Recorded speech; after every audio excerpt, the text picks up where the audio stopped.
अस्सलाम वालेकुम डियर्स, कैसे हैं आप सब। उम्मीद है कि आप सब ठीक होंगे। आज हमारी 9th क्लास का 5वां लेक्चर है। आज हम पढ़ेंगे addition of matrices. Addition of matrices क्या होता है। Two matrices are conformable for addition if they have the same order. दो मैट्रिसेस उस वक्त जमा हो सकते हैं जब उसके ऑर्डर सेम हो। सेम ऑर्डर वाले मैट्रिसेस हम आपस में जमा कर सकते हैं। सेम ऑर्डर का मतलब जब दो मैट्रिसेस के नंबर ऑफ कॉलम और नंबर ऑफ रो सेम हो। अब हम एक एग्जांपल लेते हैं, दो मैट्रिक्स लेते हैं। फॉर एग्जांपल ए हमारे पास एक मैट्रिक्स है जिसके अंदर एलिमेंट है 3 6 1 5। ये एक मैट्रिक्स है। और एक दूसरा मैट्रिक्स लेते हैं बी मैट्रिक्स जिसके अंदर एलिमेंट है 4 3 2 4। अब इन दोनों मैट्रिसेस को हम क्या करते हैं, जमा करते हैं। अब देखो, इन दोनों मैट्रिसेस को जमा करने के लिए हम क्या करेंगे, हम लिखेंगे a प्लस बी, क्योंकि ये दोनों मैट्रिसेस जो है वो आपस में जमा हो सकते हैं। इसलिए जमा हो सकते हैं कि इन दोनों मैट्रिसेस के ऑर्डर आपस में सेम है। जब दो मैट्रिसेस के ऑर्डर आपस में सेम हो तो वो दो मैट्रिसेस जो है हम जमा कर सकते हैं। हम सबसे पहले हमारे पास यहाँ पर पहला अल्फ़ाबेट जो है वो ए है, तो हम ए मैट्रिक्स लिखेंगे 3 6 1 5। फिर इसके बाद प्लस लगाएंगे, दूसरा मैट्रिक्स लिखेंगे 4 3 2 4। अब इन दोनों मैट्रिसेस को हम जमा करेंगे तो ये दोनों मैट्रिसेस जो है, अब इसके कोरेस्पोंडिंग एलिमेंट हम आपस में ऐड करेंगे। इन दोनों मैट्रिसेस के कोरेस्पोंडिंग एलिमेंट हम आपस में ऐड करेंगे, ए प्लस बी इक्वल टू। अब कोरेस्पोंडिंग एलिमेंट का मतलब पहला एलिमेंट पहले एलिमेंट के साथ ऐड करेंगे, दूसरा एलिमेंट दूसरे एलिमेंट के साथ ऐड करेंगे। तो हम लिखेंगे 3 प्लस 4। पहला एलिमेंट पहले एलिमेंट के साथ ऐड हुआ, फिर दूसरा एलिमेंट दूसरे एलिमेंट के साथ ऐड करेंगे 6 प्लस 3। इसी तरह हम आएंगे 1 को 2 के साथ ऐड करेंगे 1 प्लस 2। फिर इसी तरह आएंगे 5 को 4 के साथ ऐड करेंगे 5 प्लस 4।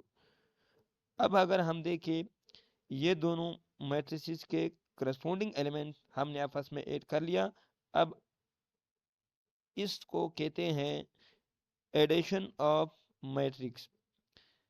अब एडिशन ऑफ मैट्रिक्स है हमारे पास, तो आखिरी रिजल्ट क्या आएगा, ए प्लस बी इक्वल टू 3 में 4 जमा करो 7, 6 में 3 जमा करो 9, 1 में 2 जमा करो 3, 5 में 4 जमा करो, हमारे पास आ गया 9। तो यह हमारे पास फाइनल रिजल्ट आ गया जो कि है ये एक सिंगल मैट्रिक्स। इसको कहते हैं एडिशन ऑफ मैट्रिसेस। यानी आप लोगों ने ज़हन में रखना है, ये याद रखना है कि दो मैट्रिक्स उस वक्त ऐड हो सकते हैं जब दोनों मैट्रिसेस के आपस में ऑर्डर सेम हो। ऑर्डर का मतलब यानी पहले मैट्रिक्स के नंबर ऑफ रो और कॉलम दूसरे मैट्रिक्स के नंबर ऑफ रो और कॉलम आपस में सेम हो, तो उस वक्त हम दो मैट्रिसेस को आपस में ऐड कर सकते हैं। फिर इसी तरह अगर दो से ज़्यादा मैट्रिसेस हो, वो किस तरह ऐड होंगे, इंशाल्लाह वो सारे लाज जो है, कम्यूटेटिव लॉ, एसोसिएटिव लॉ, ये सारे लाज मैं अगले लेक्चर में आप लोगों को डिटेल से बताऊंगा। आज हम सिर्फ इसके इंट्रोडक्शन पढ़ेंगे। इसके बाद फिर आते हैं सब्ट्रैक्शन ऑफ मैट्रिक्स। अब मैट्रिक्स किस तरह सब्ट्रैक्ट कर सकते हैं। Subtraction of a matrix, subtraction of matrices. दो मैट्रिसेस को हम किस तरह सब्ट्रैक्ट कर सकते हैं। फिर वही बात है, दो मैट्रिक्स उस वक्त आपस में सब्ट्रैक्ट हो सकते हैं जब दोनों मैट्रिसेस के नंबर ऑफ रो और नंबर ऑफ कॉलम सेम हो। मतलब क्या हुआ, मतलब हुआ ऑर्डर सेम हो। अगर ऑर्डर सेम ना हो तो फिर ये दोनों मैट्रिक्स जो है वो सब्ट्रैक्ट नहीं हो सकता। फिर वही एक एग्जांपल लेते हैं हम, ताकि हमें सही तरीके से समझ आ जाए। एक एग्जांपल लेते हैं, इस एग्जांपल के ज़रिए से हम डिटेल में समझ जाएंगे कि दो मैट्रिक्स किस तरह सब्ट्रैक्ट हो सकते हैं। आया एक क्वेश्चन लिखते हैं। इसमें हमारे पास एक मैट्रिक्स है, सी मैट्रिक्स है, जिसके अंदर एलिमेंट है 9427। ये एक मैट्रिक्स है। यहाँ पर दूसरा मैट्रिक्स है डी मैट्रिक्स। इसके अंदर एलिमेंट है 5 3 और इसी तरह है 4 और यहाँ पे हमारे पास है 2। तो अब ये दो मैट्रिसेस को हम क्या करते हैं, सब्ट्रैक्ट करते हैं। चलो आ जाए करते हैं सी माइनस डी, सी को डी से सब्ट्रैक्ट करते हैं। तो पहला हम क्या काम करेंगे, सबसे पहले हम लिखेंगे D matrix, sorry C matrix लिखेंगे। तो सी मैट्रिक्स हमारे पास ये है 9 4 2 7। फिर लिखेंगे माइनस, फिर लिखेंगे हमारे पास डी मैट्रिक्स है 5 3 4 2। अब इन दोनों मैट्रिसेस को हम लोगों ने लिख लिया। अब हम इसके कोरेस्पोंडिंग एलिमेंट आपस में क्या करेंगे, सब्ट्रैक्ट करेंगे। तो अब इसके कोरेस्पोंडिंग एलिमेंट जब हम सब्ट्रैक्ट करेंगे तो देखो सी माइनस डी इक्वल टू एक सिंगल मैट्रिक्स बनेगा। 9 में से हम 5 सब्ट्रैक्ट करेंगे, 4 में से 3 सब्ट्रैक्ट करेंगे, इस तरह करेंगे। 9 माइनस 5 4 माइनस 3 2 माइनस 4 7 माइनस 2। अब करस्पॉन्डिंग एलिमेंट को हमने आपस में सब्ट्रैक्ट कर लिया। अब देखो सी माइनस डी हमारे पास फाइनल जवाब क्या आएगा, 9 में से 5 निकालो 4 रह जाएगा, 4 में से 3 निकालो 1 रह जाएगा, 2 में से तो 4 नहीं निकलता, तो 4 में से 2 निकालेंगे, साइन किसका लगाएंगे, 4 का। 4 का साइन क्या है, माइनस। तो ये आ जाएगा हमारे पास -2। 7 में से 2 निकालो, जवाब क्या बचेगा, 5। यह हमारे पास फाइनल जवाब है। तो इस तरह दो मैट्रिसेस को हम आपस में क्या कर सकते हैं, सब्ट्रैक्ट कर सकते हैं। अब हम आगे पढ़ेंगे एक अगला एक और टाइप्स है, वो है multiplication of a matrix bye a number या बाय अ रियल नंबर। एक मैट्रिक्स किसी भी नंबर के साथ अगर मल्टीप्लाई हो तो हम किस तरह करेंगे, देखो मल्टीप्लिकेशन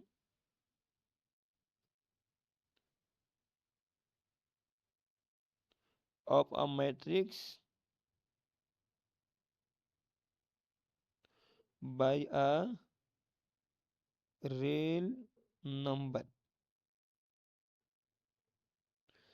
अब देखो एक मैट्रिक्स अगर किसी रियल नंबर के साथ मल्टीप्लाई हो तो फिर हम किस तरह इसको मल्टीप्लाई कर सकते हैं।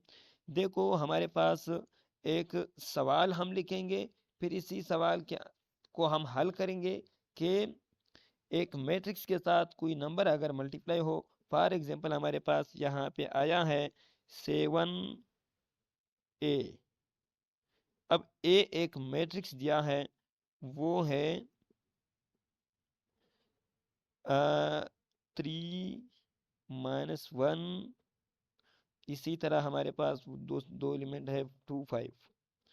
अब देखो एक मैट्रिक्स के साथ कोई रियल नंबर मल्टीप्लाई है, वो क्या है, वो 7 है। अब 7 एक मैट्रिक्स के साथ मल्टीप्लाई है, तो अगर इस तरह कंडीशन हमारे पास आया तो फिर हम क्या करेंगे, तो फिर हम आ करके, क्योंकि मल्टीप्लिकेशन ऑफ अ मैट्रिक्स वो आगे हम पढ़ेंगे, दो मैट्रिसेस को मल्टीप्लाई करने का तरीका हम अगले लेक्चर में सीखेंगे। लेकिन इस लेक्चर में हम सिर्फ एक मैट्रिक्स को एक रियल नंबर के साथ मल्टीप्लाई करेंगे, तो वो तो आसान है, वो बिल्कुल मुश्किल नहीं है। अब देखो अगर कोई भी नंबर किसी मैट्रिक्स के साथ मल्टीप्लाई हो तो आपने क्या करना है, इसी रियल नंबर को मैट्रिक्स के अंदर जितने भी एंट्रीज है हर एंट्रीज के साथ अलग अलग मल्टीप्लाई करो, ये आपके साथ खुद ब खुद जवाब आ जाएगा। 7 को 3 के साथ मल्टीप्लाई करो तो 7 × 3। इसी तरह 7 को -1 के साथ मल्टीप्लाई करो, 7 × इसी तरह 7 को 2 के साथ मल्टीप्लाई करो, 7 × 2। 7 को 5 के साथ मल्टीप्लाई करो। अब ये हमारे पास इस तरह तरीका आ जाएगा कि अगर कोई भी रियल नंबर किसी मैट्रिक्स के साथ मल्टीप्लाई था, तो अब देखो अभी हम इसको क्या करेंगे, मल्टीप्लाई करेंगे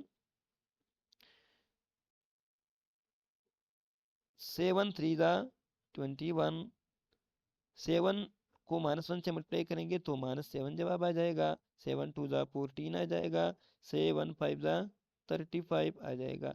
ये हमारे पास एक मैट्रिक्स अगर किसी भी रियल नंबर के साथ मल्टीप्लाई था तो वो इस तरह होगा। अब हम एक सवाल करेंगे, उसी सवाल में हम एक मैट्रिक्स में हम यानी वैल्यू में उसमें से x की वैल्यू फाइंड आउट करेंगे। एक इक्वेशन होगा मैट्रिक्स का। देखो ये एक्सरसाइज का एक सवाल है, मैं समझता हूँ ये सवाल मैं आप लोगों को करवा दूं। ये थोड़ा इंटरेस्टिंग सवाल है, स्टूडेंट हमेशा इसमें कंफ्यूज रहते हैं। पहला सवाल है, देखो है x plus 3 multiply by 4 -5 equal to 2 7 एक मैट्रिक्स है। अब देखो यहाँ पर इक्वल टू भी मौजूद है, एक मैट्रिक्स के साथ एक रियल नंबर भी मल्टीप्लाई है, लेकिन हम लोग उनसे पूछ रही है कि x की वैल्यू फाइंड आउट करो। x की वैल्यू क्या होगा, x एक मैट्रिक्स होगा, उसी मैट्रिक्स की वैल्यू मालूम करो। तो ये हम आसान तरीके से हल करेंगे।